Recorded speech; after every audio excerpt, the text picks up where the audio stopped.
Hey, avant de continuer, si vous êtes nouveau, sachez qu'on fait des vidéos sur les statistiques et la programmation. Si vous aimez le contenu, n'hésitez pas à liker et à vous abonner. Ça aide la chaîne à grandir et ça nous encourage beaucoup. On reprend la vidéo.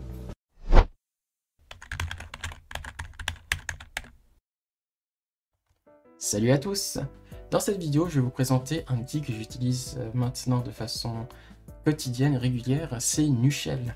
Donc je pense que tout le monde connaît des shells comme Bash, comme Z-Shell ou bien comme PowerShell. Mais qu'est-ce qui fait la différence avec Nushell? Eh bien, on peut voir ici dans les principes de base, dans la première page de couverture, c'est finalement que c'est un outil qui est multiplateforme. Nous avons donc Linux, macOS, BSD, Windows. Un autre point, c'est que tout est donné. On va pouvoir revenir dessus tout à l'heure et que, bien évidemment, comme un shell qui se doit, il a aussi un système de plugins. Pour vous apporter ma petite touche personnelle, je vais vous présenter les propriétés qui m'ont le plus plu. Alors, elles se regroupent dans les données et le développement. Alors, pour ce qui concerne ce shell, c'est que vraiment un des trucs qui est cool, c'est qu'il a réussi à pouvoir joindre d'une part les types de shell vraiment spécifiques pour les systèmes comme Bash ou Z-Shell, mais a aussi ajouté des choses qu'il y a dans certains shells comme les shells de Python ou de R qui sont vraiment des langages de programmation à usage général. Et donc voilà, ils ont réussi à pouvoir mettre ça ensemble pour qu'on puisse avoir un peu le meilleur des deux mondes.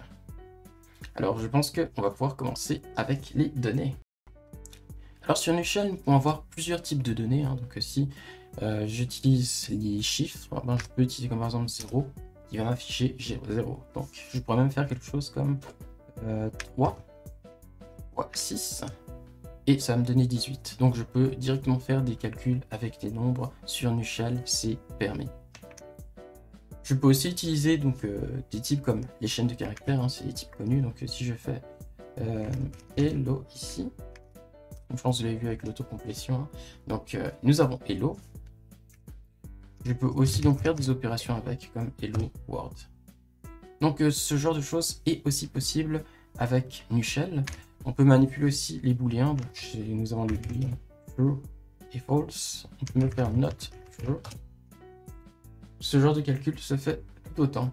Et nous pouvons aussi faire des choses sur les dates, mais j'ai pas encore regardé en détail. Si vous voulez une vidéo dessus, donc n'hésitez pas. Parce qu'on peut aussi faire des calculs et des opérations avec les dates.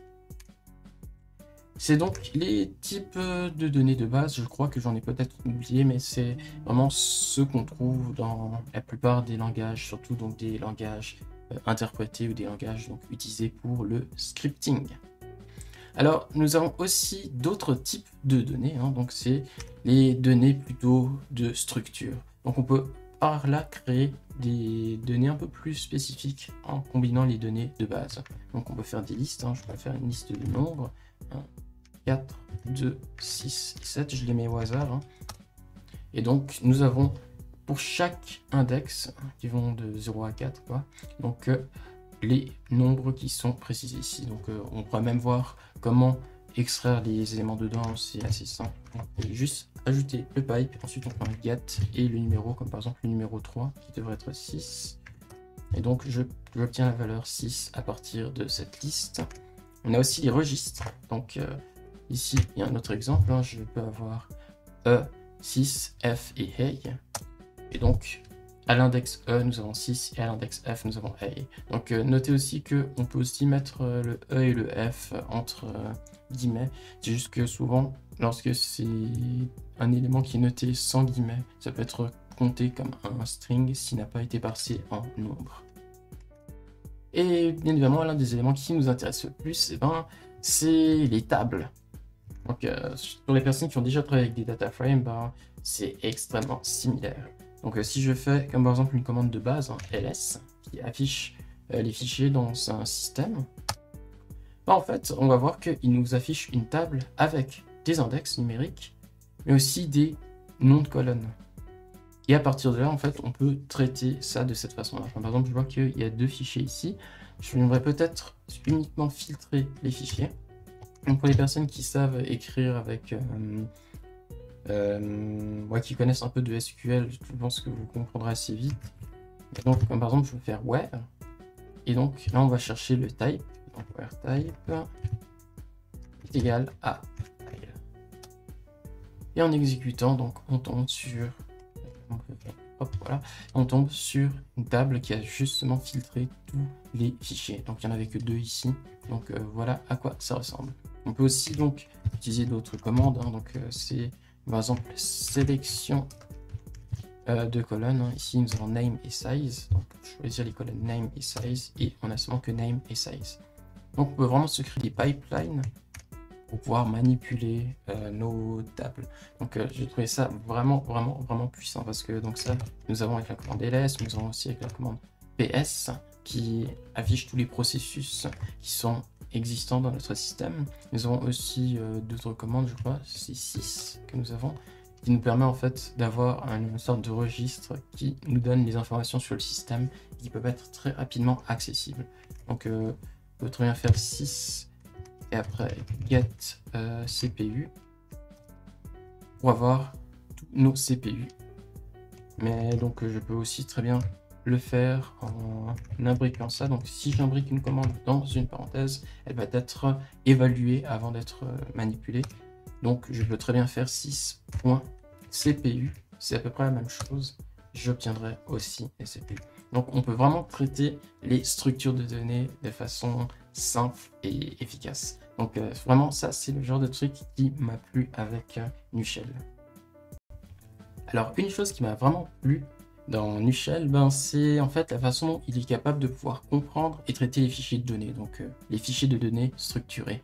Nous avons différentes commandes comme open, tout qui est là pour convertir, et save qui est là pour sauvegarder le résultat d'une pipeline dans un fichier. Mais on va déjà regarder open qui fait déjà des trucs incroyables. Alors ici nous avons en fait déjà une zone, hein, donc avec commande, data, penguins et voiture. Donc c'est juste des fichiers qui ont leur propre extension. Et si j'ai mis ça de cette façon afin que vous puissiez voir, hein, donc ça c'est vraiment un fichier CSV classique. Si j'essaie de l'ouvrir en faisant open penguins.csv, alors vous voyez qu'il a pu le comprendre le CSV et il l'a transformé en un tableau Nushell.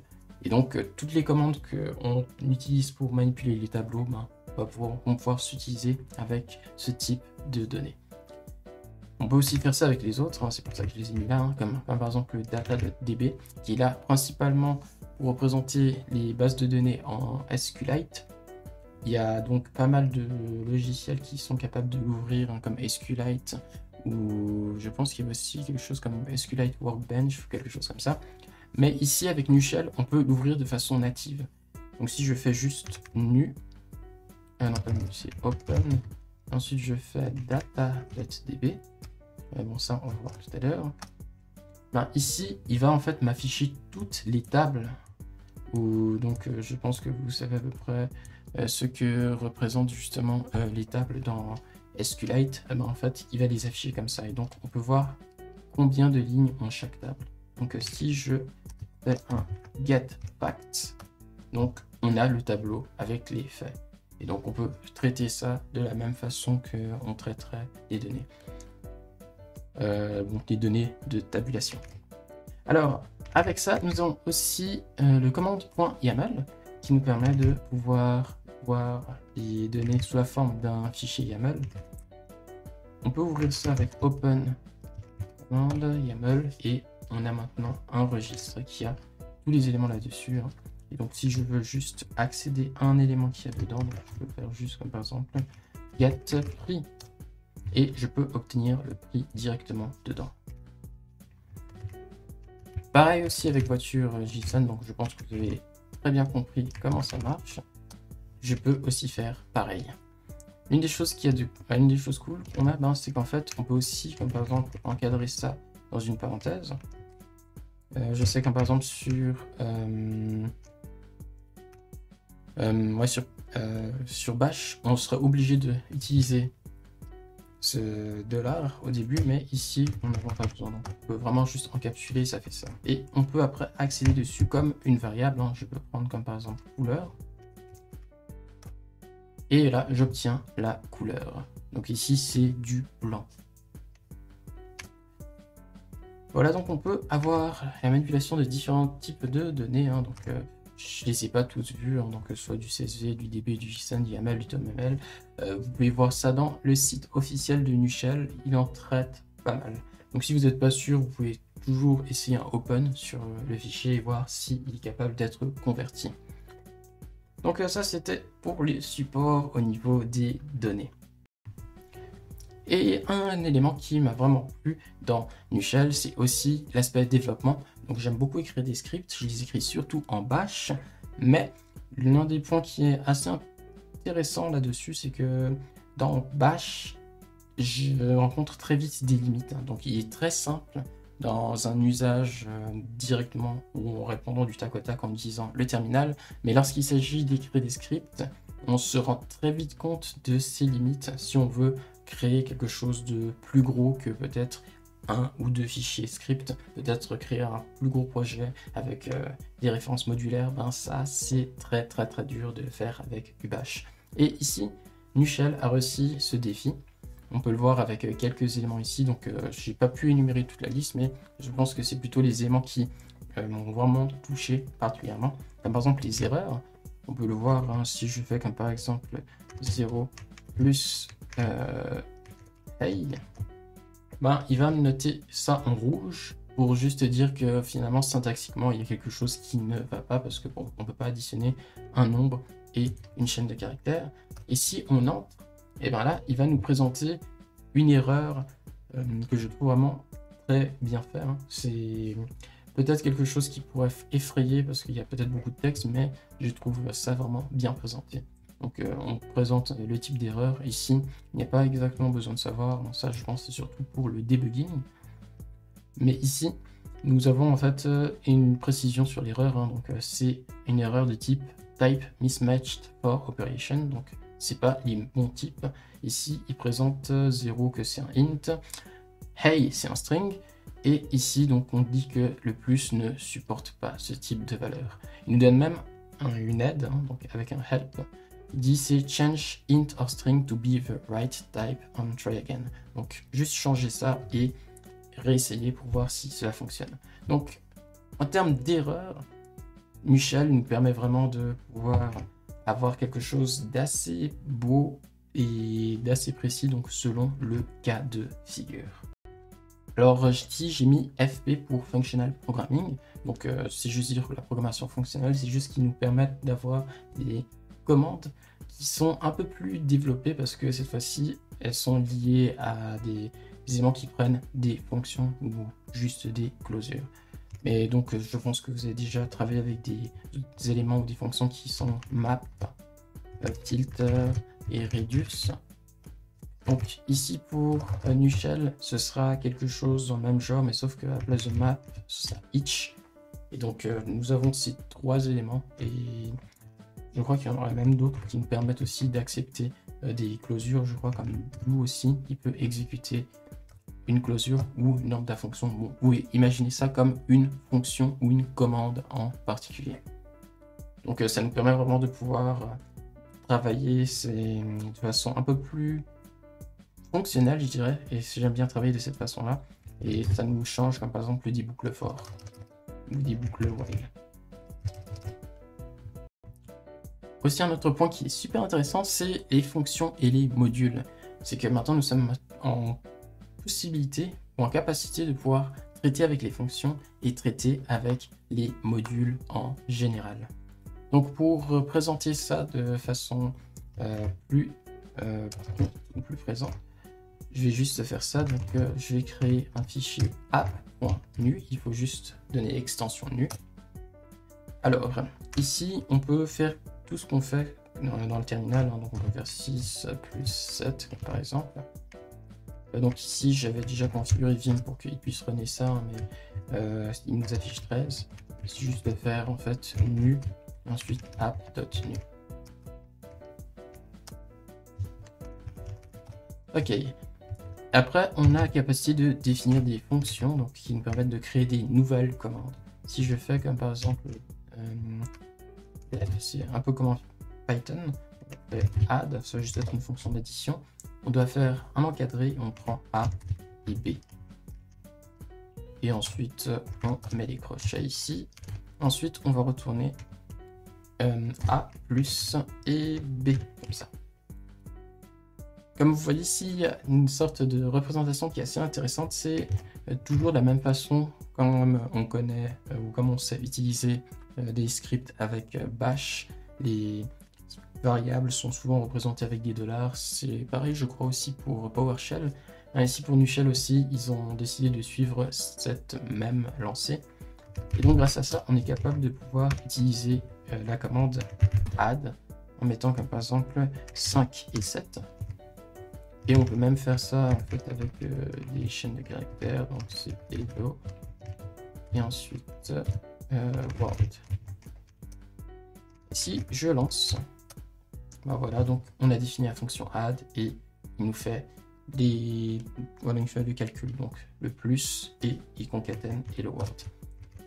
L'avantage aussi, c'est qu'on peut ajouter des types à la signature, donc pour dire que A est un int, comme par exemple, et que B aussi est un int. Comme ça, on a la capacité de pouvoir restreindre l'utilisation de nos fonctions ou de nos commandes, ce qui nous permet de pouvoir faire en sorte à ce qu'il n'y ait pas n'importe quoi qui entre. Si je lance, on voit qu'on tombe sur une erreur. Parce que, en fait, ici, il s'attend à ce que ce soit un int, parce qu'on a demandé que la fonction add ait un int. Donc, ici, pour l'exemple que je présente, on peut dire que ça ne sert pas forcément à grand chose, mais selon la taille du projet, vous verrez que pouvoir spécifier des types et vérifier que rien de bizarre entre dans nos fonctions va nous permettre d'éviter un grand nombre d'erreurs et de bugs tant qu'on est capable de pouvoir faire ces restrictions. Donc ça, c'était justement au niveau des fonctions. On peut aussi voir maintenant les modules. Parce que nous avons aussi la capacité de pouvoir créer des modules. Donc on peut les créer comme par exemple directement ici. Donc avec module, ensuite je peux faire, je pense, addition. On va créer un module pour l'addition. Et ben justement, on va mettre la fonction d'addition ici.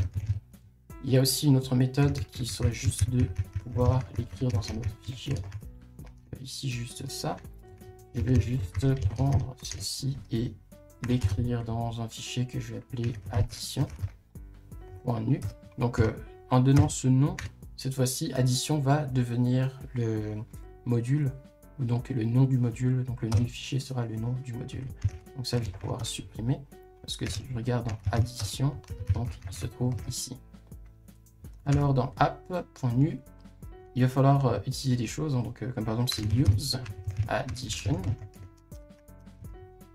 et après faire add 4 plus 7. Mais l'un des points que je dois aussi éclairer, c'est que il va falloir aussi exporter la fonction.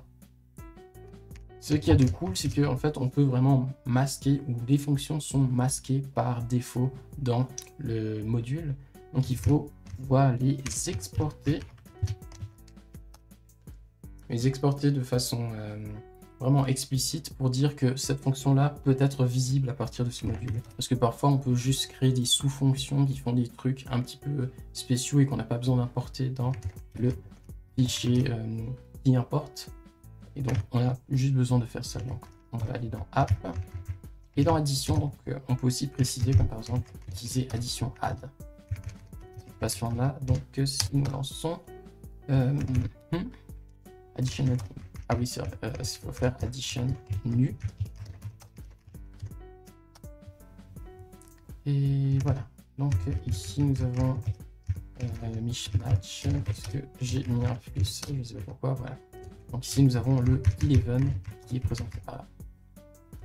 Aussi, un autre point, c'est que je pourrais très bien ne pas mettre le add ici, mais comme vous allez voir, ça va pas pouvoir marcher.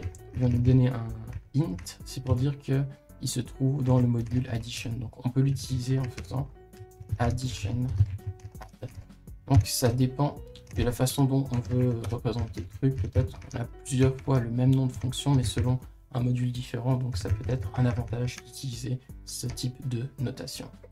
Et voilà, avec juste ces notions de fonction et de module, on peut déjà faire des trucs fous, développer un code qui est un peu plus clair et un peu plus maintenable. Et ça, j'arrivais pas vraiment à le faire avec des scripts bash. Au début, ça posait pas trop de problème parce que voilà, c'était justement pour un usage personnel, mais c'est vrai que lorsque je voulais faire des choses un peu plus poussées, avancées et maintenables, ou donc des scripts que je vais garder sur le long terme et qui vont peut-être évoluer sur le temps, ben, ça devenait vraiment difficile avec Bash, et Nushell est venu apporter une solution vraiment satisfaisante. Alors une autre fonctionnalité super pour moi, c'est au niveau des fichiers de configuration. Donc maintenant nous avons un accès plus facilité aux fichiers de configuration. Nous savons que nous avons des commandes, que les commandes peuvent avoir des paramètres et tout, mais parfois on a juste envie d'avoir des configurations qui restent permanentes selon peut-être même un projet ou sur le système tout entier. Et donc c'est l'avantage des fichiers de configuration. Le souci avec Bash, c'est qu'on n'avait pas vraiment de moyens ou d'outils de faire ça, où il fallait utiliser forcément des commandes tierces et il fallait faire pas mal de manipulation de texte, donc c'était assez compliqué pour tout ce qui concerne conversion, etc. et maintenance. Mais avec ce que nous avons vu donc dans la manipulation des données, donc Nushell est parfaitement capable de pouvoir lire des fichiers de configuration comme YAML, comme JSON, comme TOML, et nous permettre donc de pouvoir vraiment stocker nos informations quelque part et les manipuler.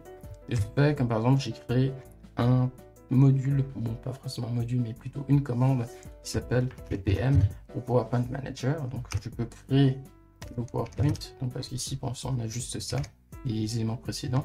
Je peux faire ppm new title, on va créer un répertoire qui s'appelle title et à l'intérieur nous avons un fichier de configuration. J'ai choisi le fichier de configuration TOML donc pour m'habituer à utiliser ce type de configuration parce que j'aime bien aussi comment c'est noté ou comment c'est présenté. Ça a l'air plus intuitif et plus facile à écrire que comme par exemple du YAML. Donc c'est ce que j'utilise pour configurer mes choses. Donc je peux finalement mettre des éléments là-dessus. Donc ici je peux déterminer le titre de ma présentation ou quel type de format je vais l'exporter. Je peux le faire ici et ensuite mon script est capable de pouvoir lire ces informations et de pouvoir les utiliser. Donc voilà, c'est les éléments que j'ai trouvé super intéressants qui ont vraiment la force de Nushell. Donc vous pourrez aller voir dans la page principale, il suffit juste de taper sur votre moteur de recherche Nushell et donc vous devrez tomber sur cette page là. Et ici, nous avons aussi les quelques informations, comment aussi l'installer avec Mac, Windows. Pour les personnes qui utilisent plutôt des systèmes comme BSD ou Linux, c'est mieux d'utiliser le Package Manager Cargo, qui vous permet aussi de pouvoir télécharger d'autres éléments et d'autres applications de chez Rust. Nous avons aussi le book, qui est vraiment intéressant parce qu'il donne assez de détails sur l'utilisation des commandes avec Nushell et sa façon de travailler, sa philosophie et tout. Et évidemment, si vous voulez un tuto donc, pour comprendre et apprendre un peu plus vite les notions de Nushell, je serais ravi de le faire. Il suffit juste de pouvoir le dire, le préciser dans les commentaires et ça pourra être fait dans les prochaines vidéos. Donc plus tôt vous le dites, plus tôt je le ferai parce que j'ai aussi, comme par exemple d'autres idées de vidéos, d'autres idées de choses à faire. Mais selon ce que vous proposez, nous avons ainsi plus de possibilités de pouvoir proposer un contenu qui vous va le mieux ou qui est plus en correspondance avec ce que vous voulez apprendre sur le moment. Donc voilà, je pense avoir beaucoup parlé, trop parlé. Donc je vous dis à tout bientôt, hein. N'hésitez pas à pouvoir aussi rejoindre notre Discord et continuer à suivre notre chaîne. Et je vous dis à bientôt, on se revoit pour une prochaine vidéo.